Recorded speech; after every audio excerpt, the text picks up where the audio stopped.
Good evening, everyone, and welcome to BT's Fly Tying Friday. Tonight, the 9th of January, 2026, we have a dear friend from Nebraska, Mike Kelly, tying streamers. Also involved with Project Healing Waters there in his part of the world. And tonight, our weekly tip, we're going to expand on bullet heads just a little bit more based on the program that we did last Tuesday. But anyway, we're the Beaties from Boise, Idaho, and we are going to bring up our good buddy, Mike Kelly. Mike grew up in Nebraska and retired from the Air Force as a radar technician and instructor. He returned to Nebraska and now works at U.S. Strategic Command in Omaha. Mike has been tying flies for about 40 years. He's the assistant program lead for Project Healing Waters in Omaha, where he does weekly fly pattern demonstrations and teaches fly tying classes. And if memory serves me correct, Mike, you just recently retired from the workaday world and you now are really busy as a retired person. Mike, the floor That's is all right. yours. Thanks, Al. Thanks, Gretchen. So tonight, um, a couple of pretty unique streamers. They're pretty old. You don't hear about them anymore very much. At least I don't. Um, the first one is a super silver minnow.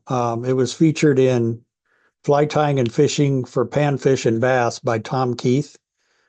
I think there was a Ward Bean article in a local Midwest fishing magazine several years ago that featured this fly. Um, Tom says that it's an excellent minnow imitating pattern for crappie, largemouth, and smallmouth bass and other game fish. Um, Tonight I'm tying it on a size 6. 6 and 8 is usually what I use for crappie and bass. But you could adjust hook sizes probably from 4 to 10 is what he said. The thread is black. The tail, you can't really see. I think the tail could be optional as mallard flank. You could add weight if you'd like, either with a lead strip.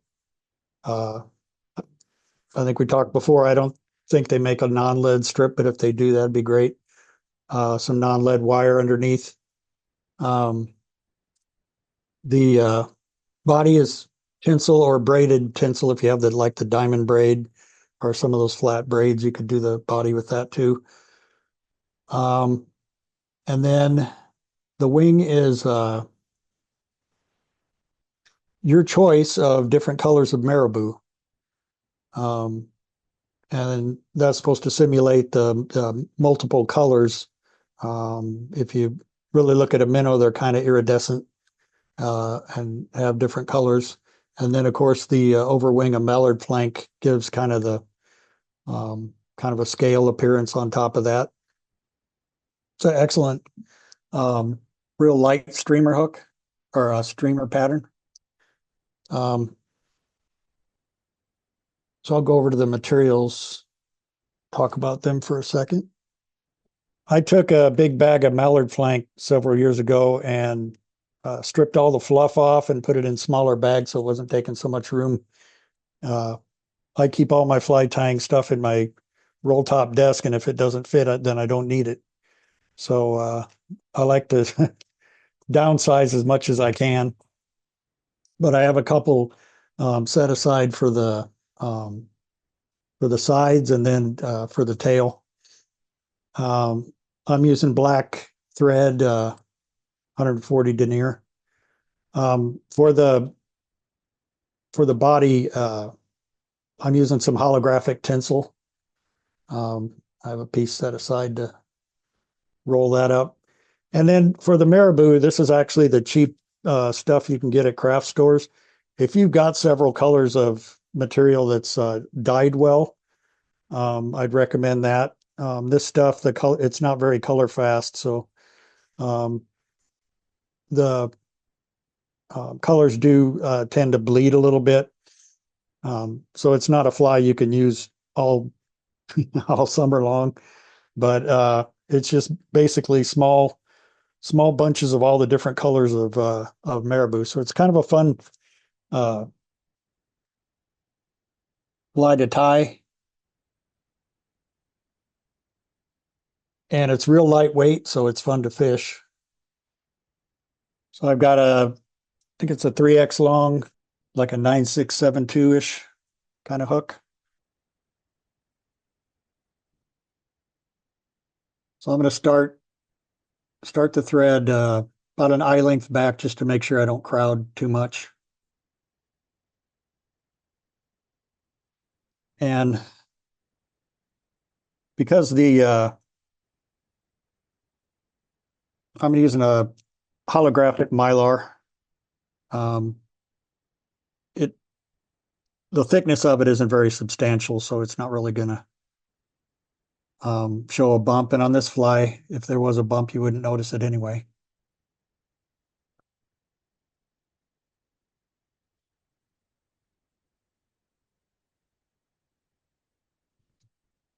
So this is pretty basic. I'm just going to tie it down to the end of the shank.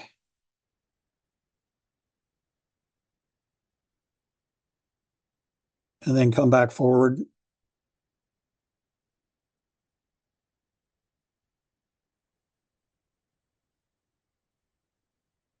And I always like to make a smooth underbody, whether I think it shows or not, just to stay in the game.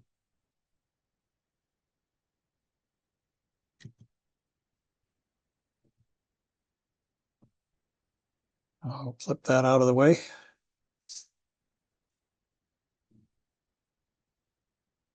While I tie in the tail. Like I said, the tail is probably optional. I just have a piece of some leftover mallard flank. And I've been doing this about a half a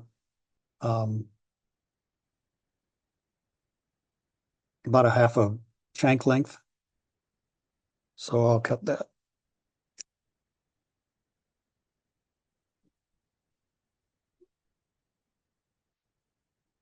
Tie that down. I could have tied it in earlier with the body material, but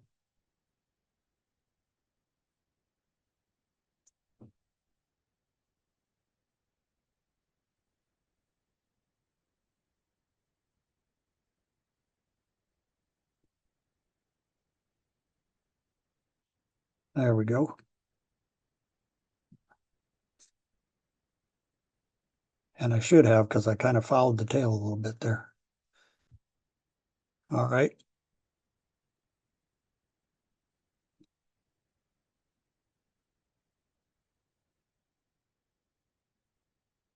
Wrap it forward, and that'll just kind of shine through there as all the marabou moves around.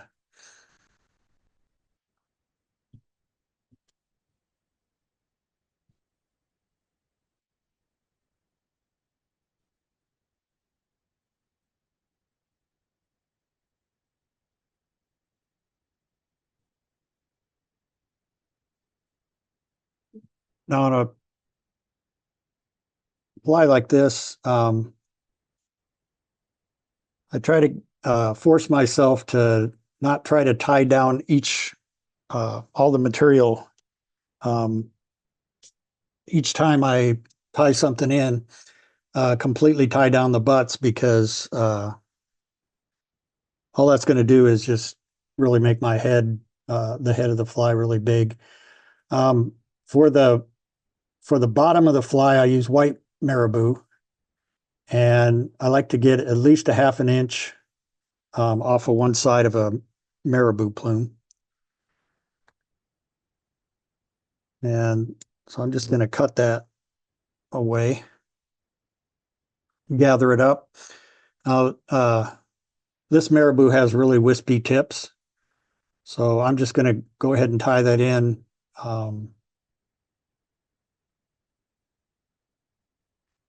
where I cut it off, and I can always pinch those fine wispy tips off later on.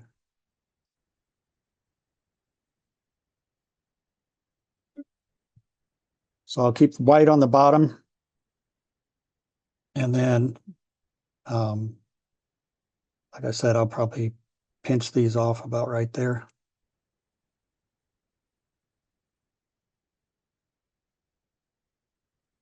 Like that. So they still look natural, but they aren't so wispy.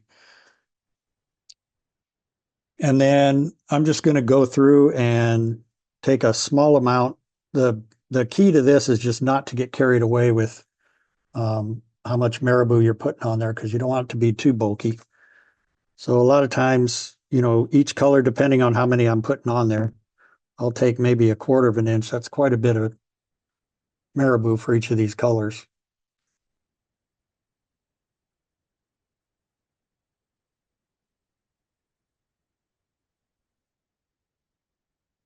Buy in some pink. Got some green here. I just prefer to cut it away from the stem, so I don't have the curly cues and everything, just kind of causing bulk, but also kind of getting in the way of other things. Take a couple turns on that. A little orange.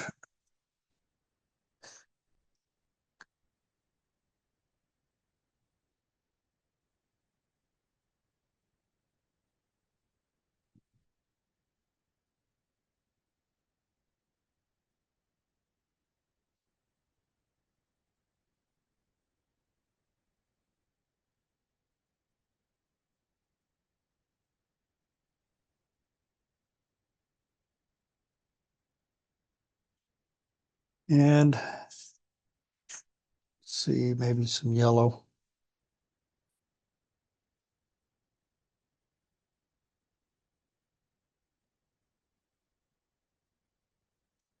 Yellow's a little thicker. I'm going to take some of that out.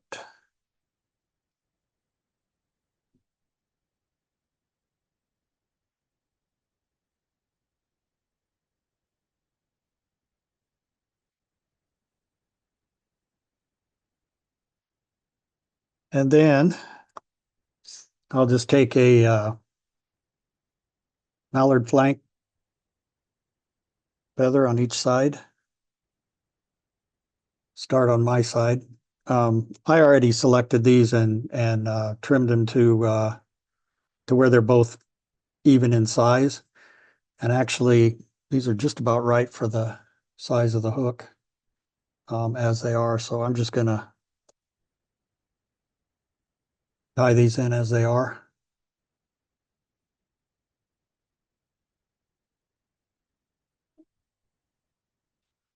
One on my side.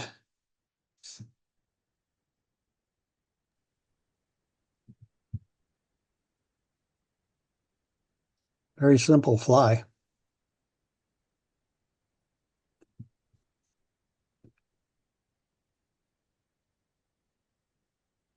And now I'm going to actually go to the eye and start covering up all that stuff. Now, if I would have covered up all of those butt ends every time I tied a material in, I'd end up with a real bulky head. So the original didn't have an eye. You certainly could stick an eye on there.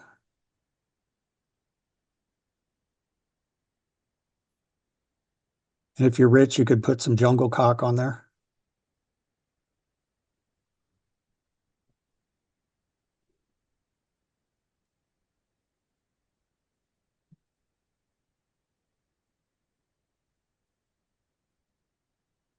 And then I always like a little bit of UV,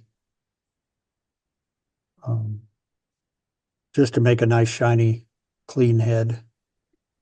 Really dresses it up.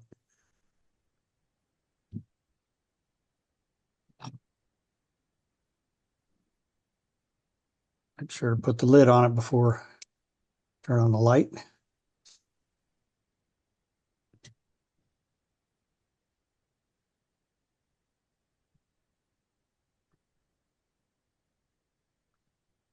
Mike, that fly is absolutely gorgeous. Anybody have questions for Mike? This is Chuck Ballard. The only thing I might do differently would be instead of putting the mallard flanks on the sides so deep, so far back, make them more like cheeks. Would be so I could see the colored marabou better. I don't know. Right. Once this is wet, that'll get a little bit translucent, a little bit thin, but you can see the color through it. It looks really good wet. Yeah, that is really cool. But yeah, I see your point. That would be interesting to try it that way. But I think if you did that, you'd lose that minnow shape that you've got right now with the longer duck feathers. Yeah, I think, John, you're right in a way with the small amount of marabou that's in there. I, purposely did that so it wouldn't get too bulky. If you were going to just do that as cheeks, it'd look nice and you'd see more color as you're looking at it. But you'd need to use a lot more marabou just to bulk that fly up. Otherwise, it'll just be a little skinny rainbow once it's wet. Somebody asked if I developed it. It was Tom Keith is the guy's name. And it was featured in a book, Fly Tying and Fishing for Panfish and Bass. And then it was featured in a magazine article. That's where I saw it first. And how do you fish it? I do a lot of fishing, especially early spring. Here in the lakes in Nebraska, it's a lot of reservoirs with rock along the dam, and in the real early spring when it's too cold to fish, there's a lot of bass that come up in the once the water starts to warm a little bit, and you start getting some movement of little young panfish and other little minnows and such. The bass start to really feed around the rocks on the dams and the little finger dikes that stick out into the lake. So I just fish it real shallow, not weighted, floating line. Bass, with this fly and the next fly, it's kind of a bigger hook. You're not going to be using a small tippet on this, and bass aren't really leader shy.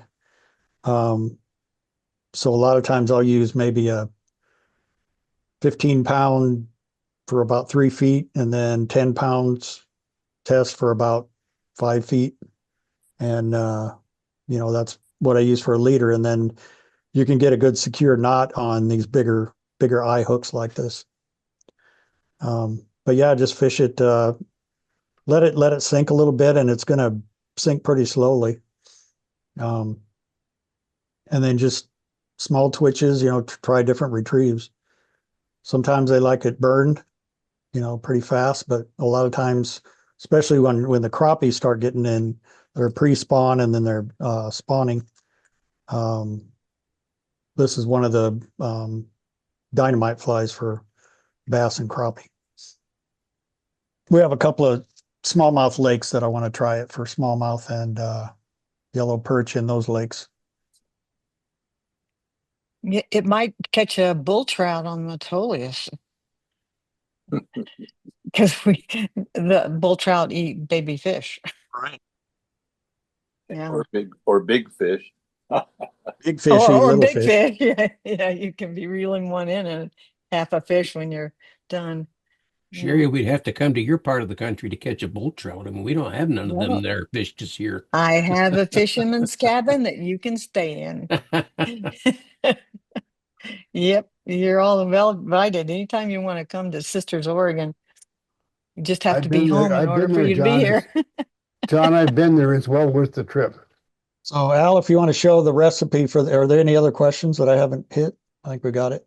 So for the next one, I don't have a roadmap to show you, but for the materials, it's kind of unique. And I'll maybe show a little bit more here. So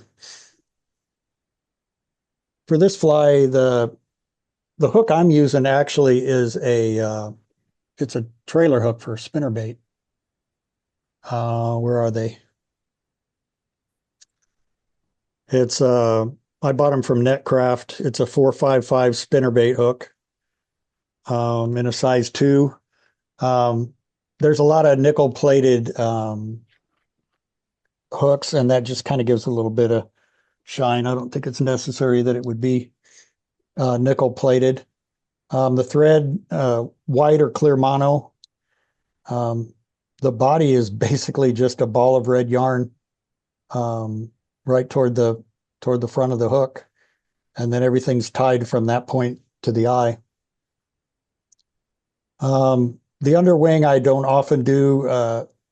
You could use holographic tinsel or crystal flash. I'll put a little crystal flash in it. And then the wing is gray over white Icelandic sheep. And there's some quirks to that. Cheeks, this time these will be tied in as cheeks. Mallard flank, and then the topping is peacock herl. I like to put eyes on it. I think I will tonight. And I'm going to use shoe goo. I used to have some other silicone glue stuff that I used for eyes to make them stay on a little bit longer, but I'm going to use that. So I think on the Vice camera, I'm going to kind of go over the Icelandic wool or Icelandic sheep, but it's really, really long. That's probably maybe 6-7 inches long to the very tips. And if you were just to take out enough to tie the fly using this stuff down here, the bulkier stuff, this would be gone in no time at all.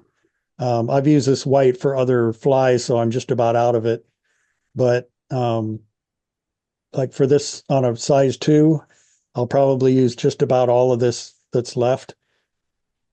And I'll show you the technique, but then this is the gray, like a light gray, which will be over the back. So I'll switch over to the Vice camera.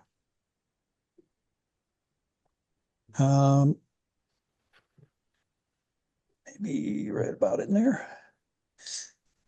So zoom. I'll get to that step later. Let me go ahead and get the thread started. Again, I'm using 140 denier. This is UTC in white. I have used monofilament. It's either fun or not fun. This is a pretty slick hook shank, so I'm gonna just use a little bit of thread wax just to help grip it on there, because I'm not doing very much here for a thread base, but I want it to stick real good, real tight. You can see I'm really bending that hook.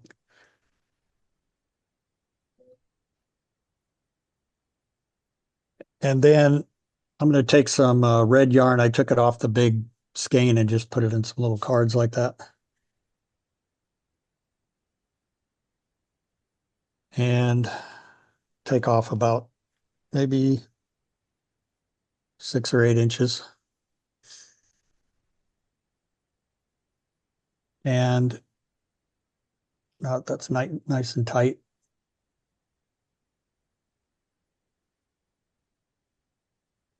I'm going to tie in a red ball of yarn right here. And what that's going to do when the fly is wet and it starts showing through that Icelandic sheep and the cheeks, this kind of gives a kind of like gills.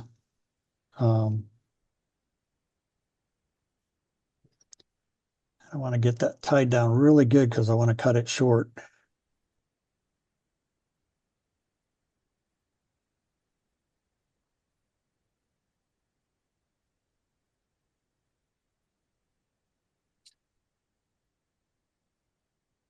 So this was the guy I saw tie this was Joe Cornwall from Fly Fish, Ohio. And it used to be it's called the Simple Shad. And it, before YouTube was a big thing for fly tying resource. I used to get download podcasts. I think it was from iTunes or something like that. And he called it a weekly podcast, but I think usually it was 1 to 2 months in between his podcasts. But he's got a lot of unique patterns that I learned from that, and this was one of them. I'm going to tie this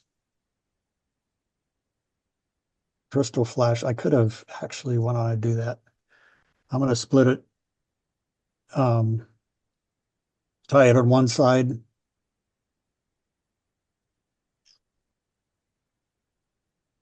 and then fold it back so it's on the other side.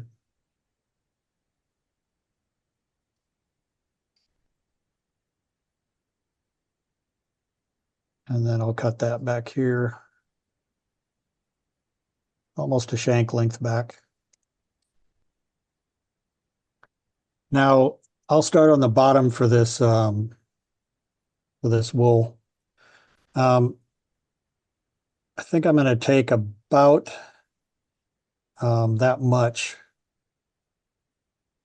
and cut it fairly close to the hide. This is very much like a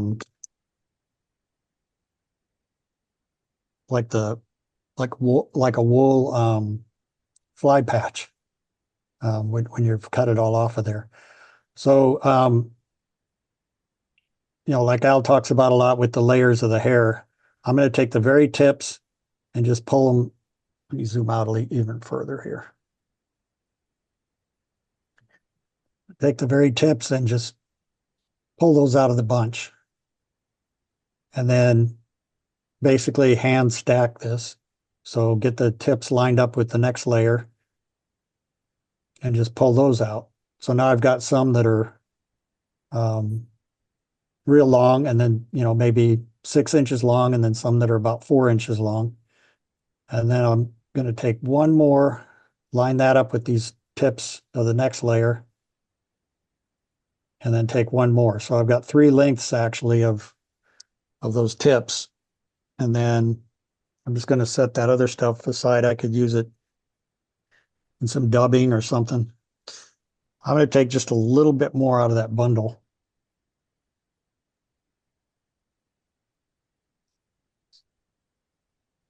That was left over.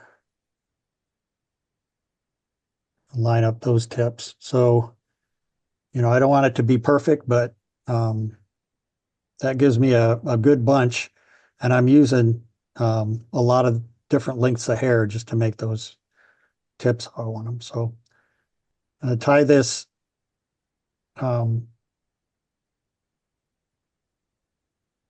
right up against that red bump.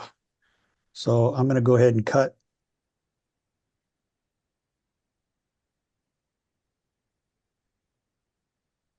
that on the bottom of the hook. Again, I'm going to need some wax.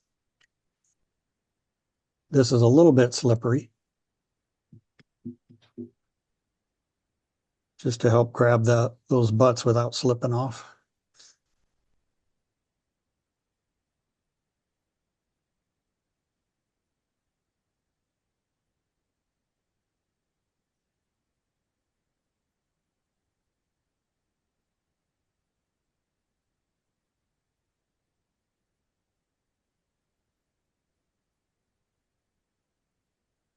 Bring that under.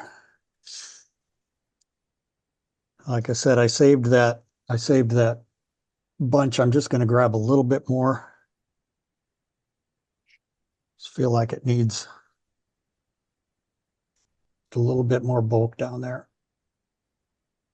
So I'll measure that to length and cut it off, because I don't want to try to cutting this around the eye of the hook and have a mess there. So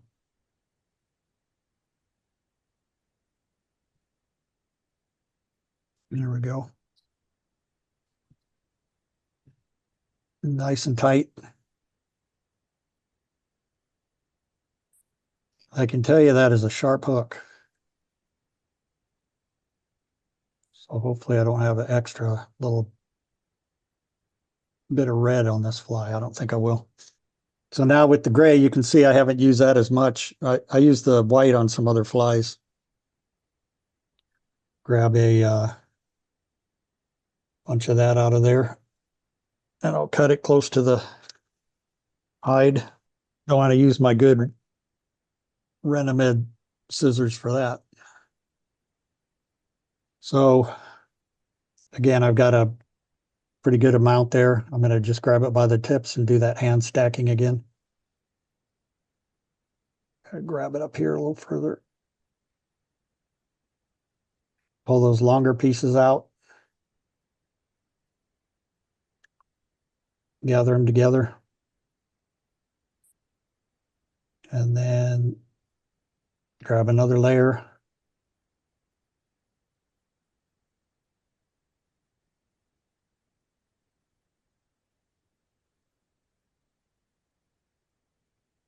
I'm making this a little bit fuller than the bottom. I think that should be plenty. Got a little bit.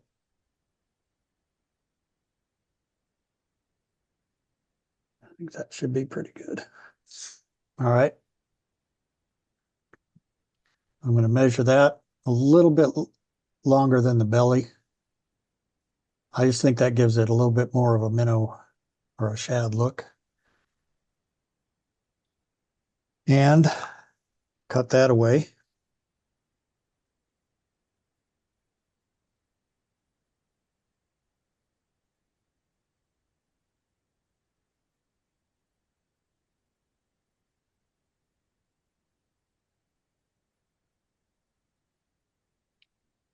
Tie it right up against that red ball.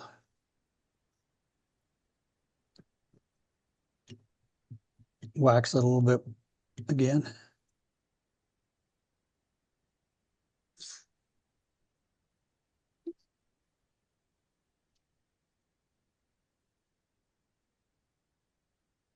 Just like that.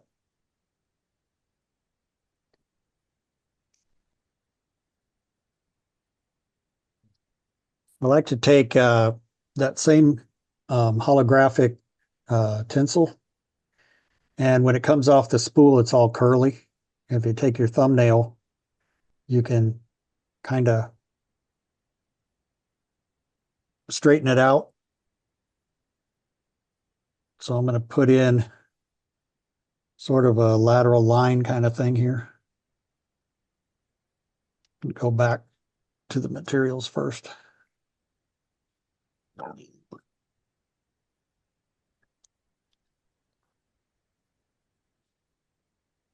Grab that. It's a little bit curved, but I'll let that curve inward like that. And take a couple wraps just to hold that in place. I could fold it around, but I think I'm just going to go ahead and cut this. I don't want to have too much bulk up there. So I'll check that piece, and it's a little bit curved. That's a little straighter. Go back about the same length.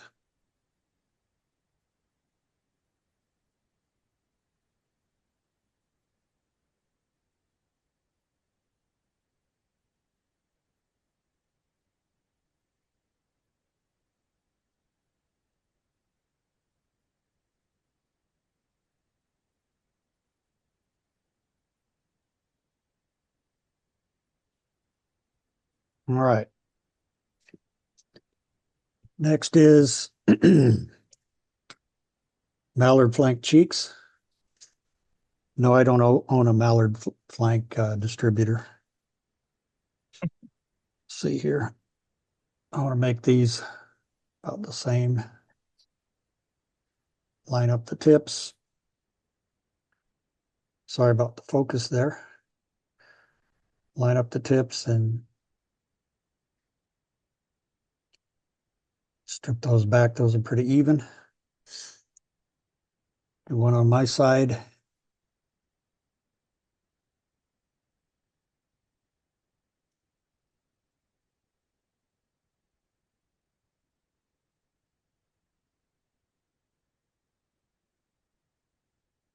One on the other side. Right there.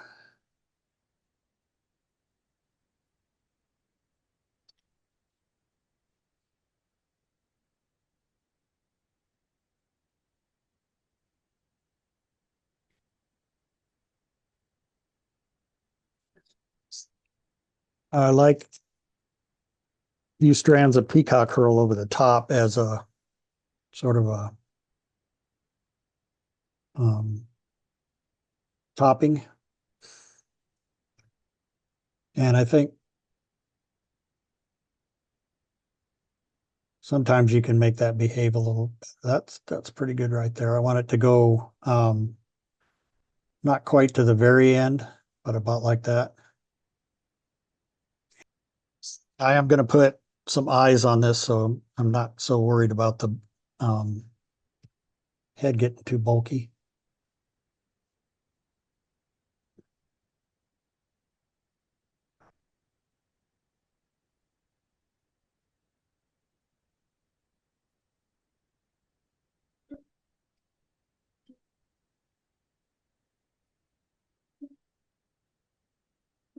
Try to get these to behave.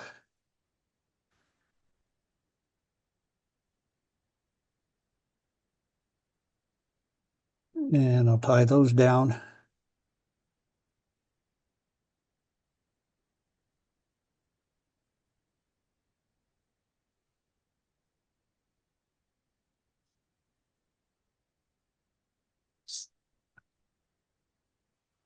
I don't know if anybody noticed it or not, but Mike did a beautiful job of reshaping that peacock so it all laid nice over the wing there. Pretty. Beautiful.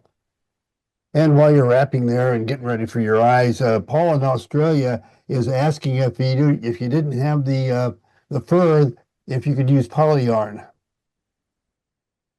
I was going to say, I forgot to mention it. You could use craft fur would be great on this. I don't think that Icelandic sheep is very expensive. Don't remember where I got it. Looking at the hooks, I got those from Netcraft, so it might have been like one purchase to get all these materials. Take a look. If it's too expensive and you have some craft fur, you could definitely use that, or poly, or just about anything. Paul, I was wondering if you ever could get a hold of merino sheep wool. I'm wondering if that would work. That's a really fine wool. And we purchased that out of Australia where you are, and we use it for one of our products here, and it's some really nice stuff. I'm going to switch to the other camera for a second. All right. And someone said you could use alpaca fur, and I see no reason why you couldn't. You could use just about anything. I'm just going to take some shoe goo and put it on a sticky note.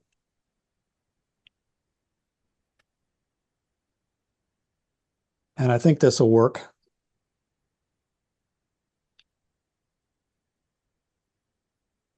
Put it on a toothpick.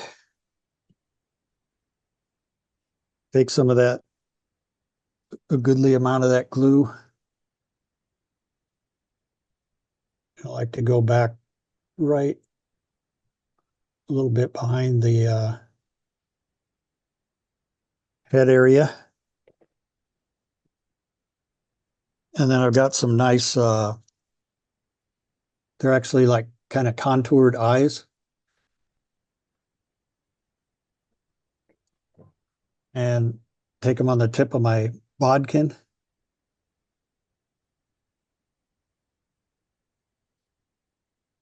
Squeeze that in place. And then looks like my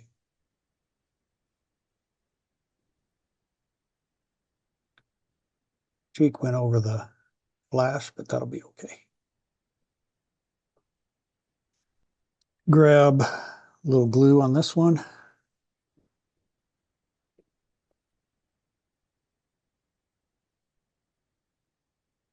It just makes the, with some kind of silicone glue or something like that, it just makes those eyes stay on a lot longer. Super glue just never really seemed to do the trick. They won't stay on forever. They're stuck to a feather, but they do last a lot longer with some kind of clear glue like that.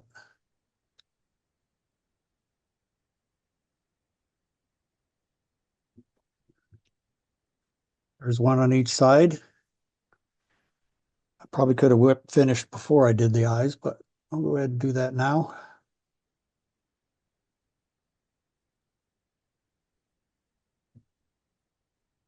And if you want to get even shaddier, you could put a little black spot on it with a Sharpie.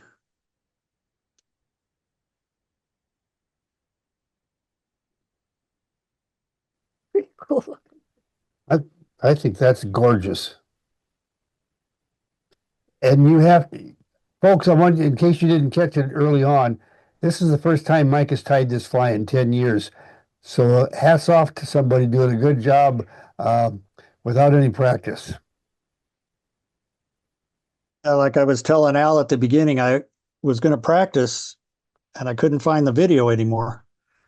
Video's not out there anymore. He's got a YouTube channel with a lot of his other flies, but this particular fly wasn't in his YouTube videos. And then I thought, well, I'll just go ahead and practice one or two. And when I got the materials out, I only had enough white for one fly. Oh, it was crunch time. I'll probably put a couple of layers of UV on there just to make sure all that holds together well. And sometimes too, the good thing with UV is, you know, if your cheek's a little bit weird, you can, you know, move it up a little bit as you're hardening that UV, and that'll keep it in place. But there is a simple shad, and I think I did a pretty good job for giving that. And Allard is asking if you would demonstrate once again how to reshape that peacock. You know, I actually got pretty lucky because when you do that, let me set this on. Yeah.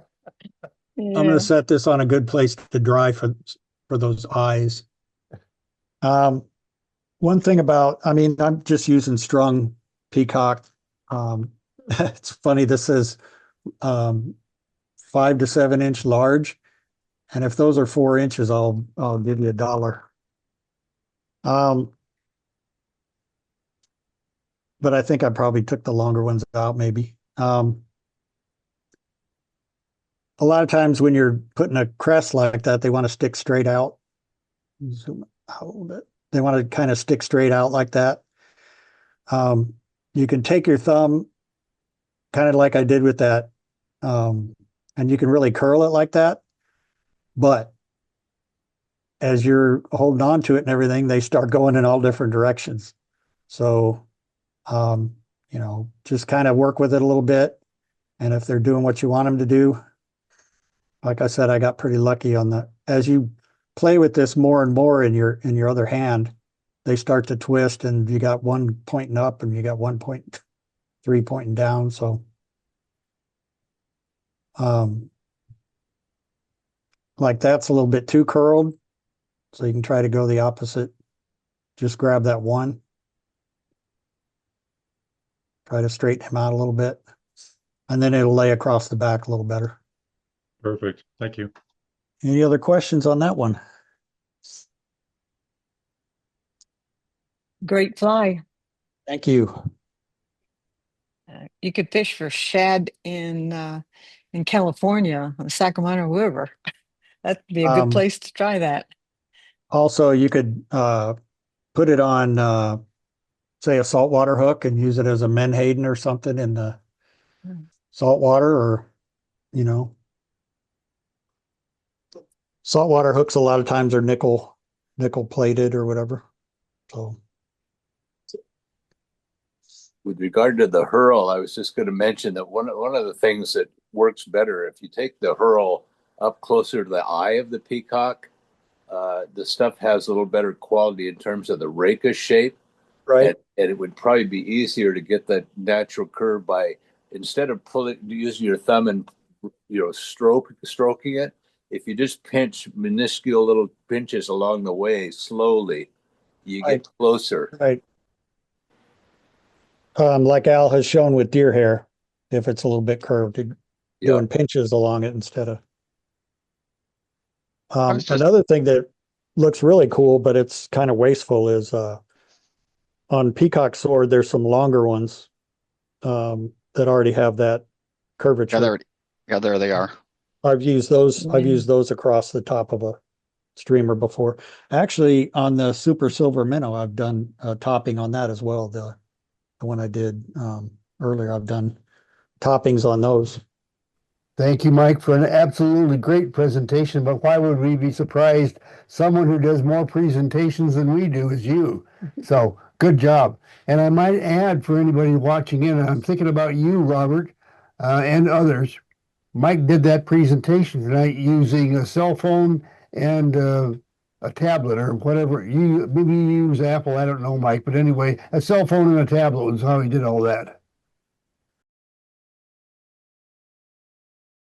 I'll Yeah.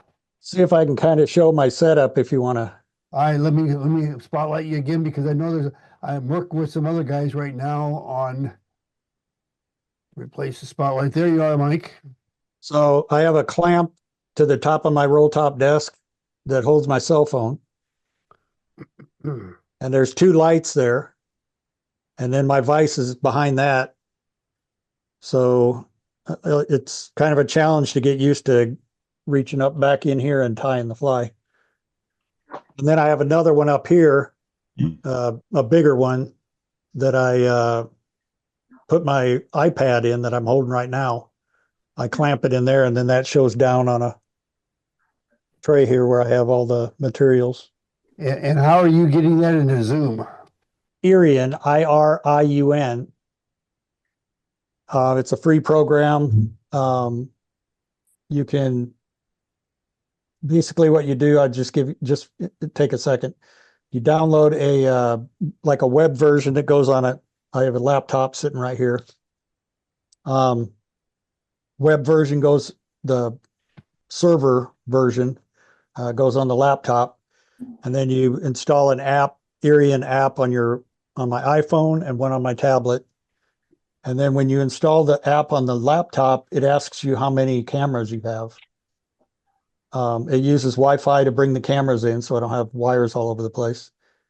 And so I just come down where it says video at the bottom of my Zoom screen and hit the arrow, and then it lists my camera from a laptop is at the top.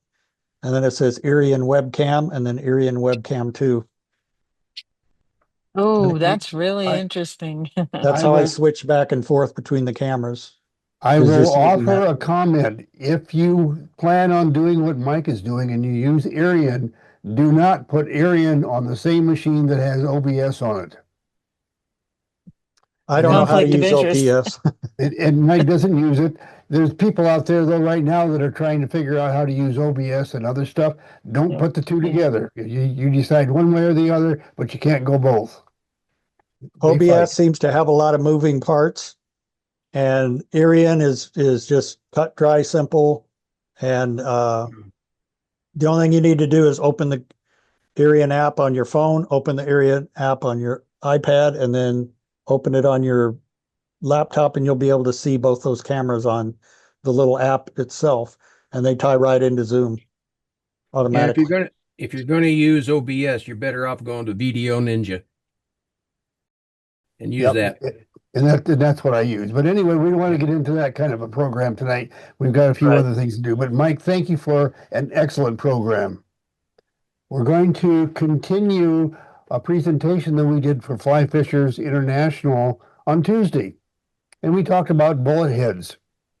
And we're going to go just a little bit further with that and give you some real tips that we didn't give to the whole world back on Tuesday. And here is one of the flies that I did on Tuesday. And forget the body and all that stuff. All we were trying to worry about at that time was the bullet head. And there it is. And that's a fair bullet head. I might score that a 90% on the Fly Fishers International program, but it's not great. See, there's some of the hairs are a little bit out of place there. I've got another one that I did Tuesday night. Let me swap it out for that. It might be just a little bit better, but I've got an answer for you that we're going to talk about tonight. And there's one, it's pretty good, but not great. And I want you to know both those heads were tied with deer hair. Well, let me, if you have the option in whatever contest or whatever you're doing, if you're going to tie bullet heads and you have the option in there on your own or a contest or whatever, use elk. Let me tell you what, elk is absolutely wonderful stuff. And let's just take a close look at this bullet head here.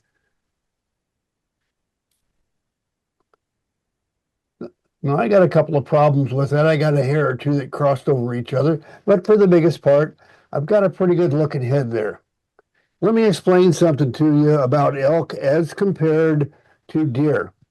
Look pretty much the same. The properties in the hide are the same that we've explained in the past, but I don't know quite how to explain this other than the way it feels to me and whether this makes any sense or not.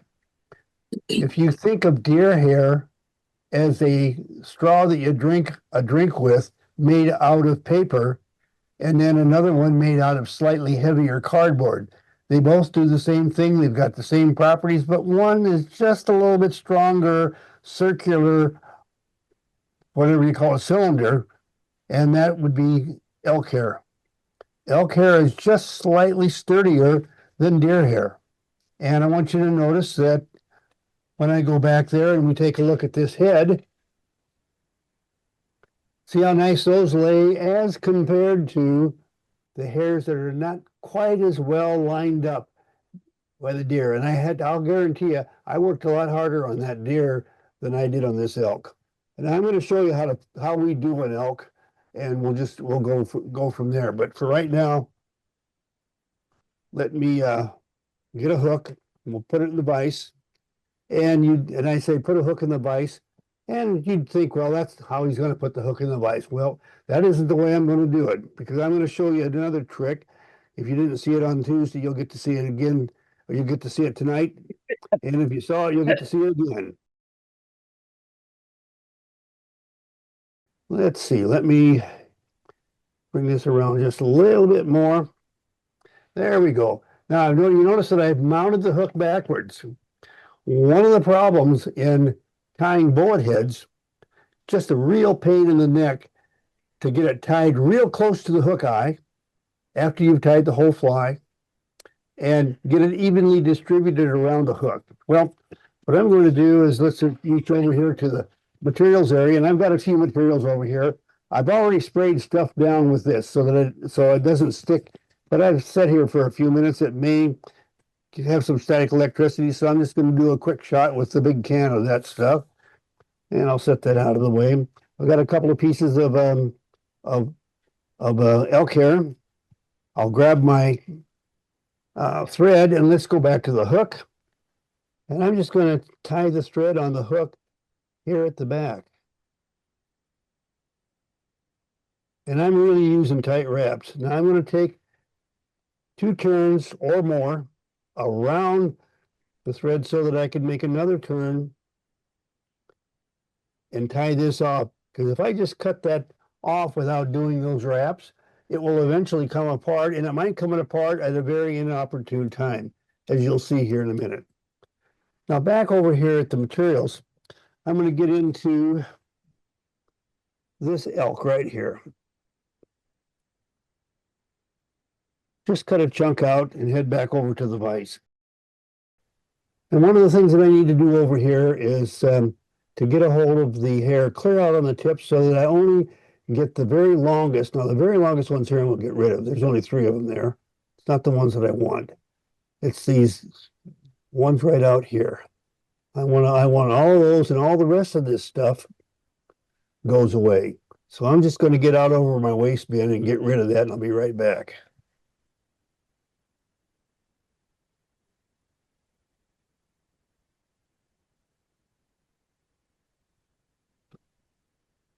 All right, that's looking pretty good. Got most of the trash out of there.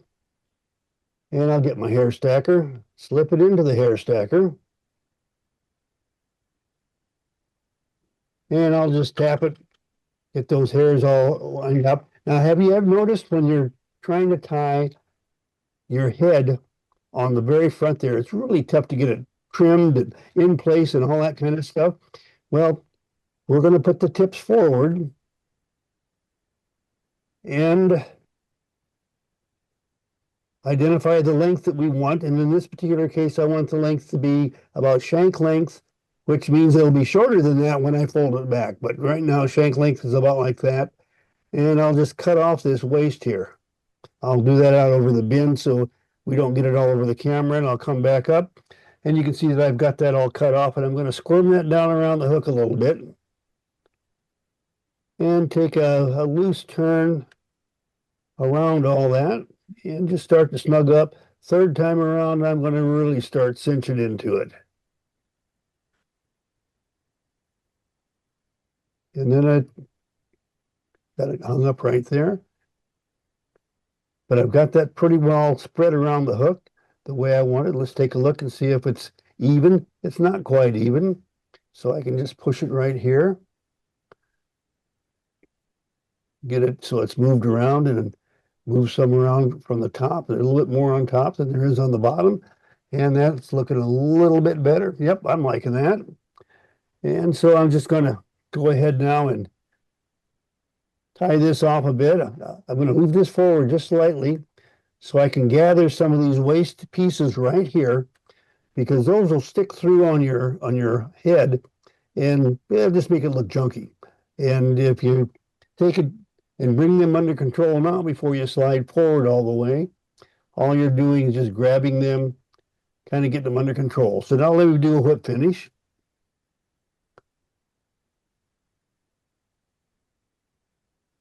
And cut off the thread.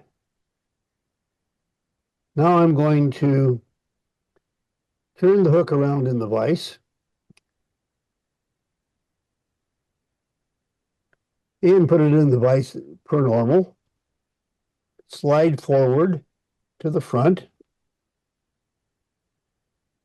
And let's just see if we need to do any rearranging here.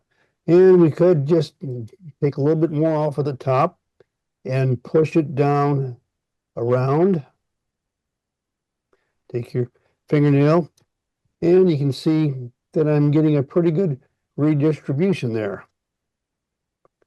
Anyway, now what I'm going to do is reattach my thread. And again, I'm going to take a couple wraps around there so it doesn't slip. Clip that off, and now we'll just kind of bind that in place.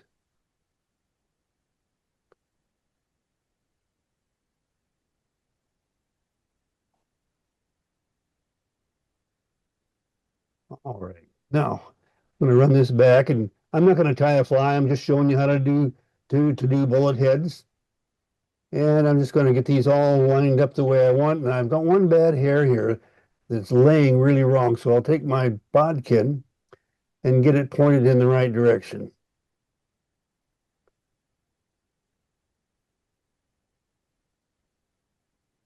All right, now I will just swing this back per normal. Bring this up and over.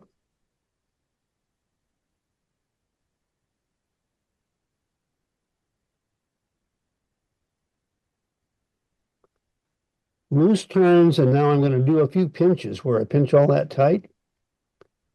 And now I tighten it up. And I've got a bullet head with a nice small collar. If I wanted a bigger collar, I'd make the hair longer. If I want it shorter, I can make it shorter. But the whole point is my hair is laying all nice and even. And that's kind of what I was looking for. Any questions? No, I know you've shown it before, Al, but your tool you used to push the bullet head back, what you made that, or what is that? Yeah, let Oh, me that's get what I back. want to see too. I want to see the Okay, tool that, here there it it is. is. Here's the tool. And yes, I made that. This is a lawnmower hose that I got from the hardware store. And I don't even remember what I used for the mold, but I poured epoxy in to make the handle.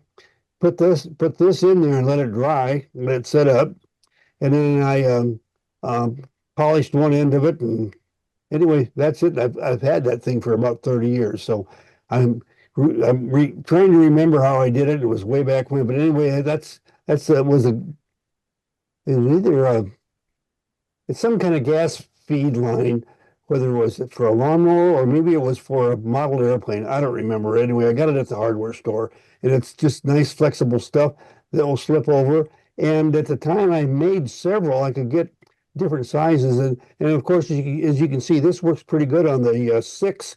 But if I was going to do a 4, I'd need something this to be too small. But anyway, so much for that. Sharing on BTs is when all of you out there in viewerland get to share with us here and vice versa. And so now we'll just open it up to the group. Anybody have something that they'd like to share? That's the first one. Wow. Good. I just When you did the publish your first first one. book, Mike, you should have her illustrate it for you. Hey, that's better than mine. Oh my. Goodness, what have we got here? Well- Oh. Hold it right That's in front of you. There you go. Yeah, and it's a Mike dragonfly gave you- I'm making for a mobile for my new granddaughter. Oh my God. Well, congratulations on the new granddaughter, and wow, what a good job. That will get her attention. Yes, for sure, for sure. Start her out right. Okay, that's it for tonight, folks. Thank you so much for joining us, and thank you to Mike Kelly for a great presentation. We'll see you next week when John Wright will be on deck. Good night now.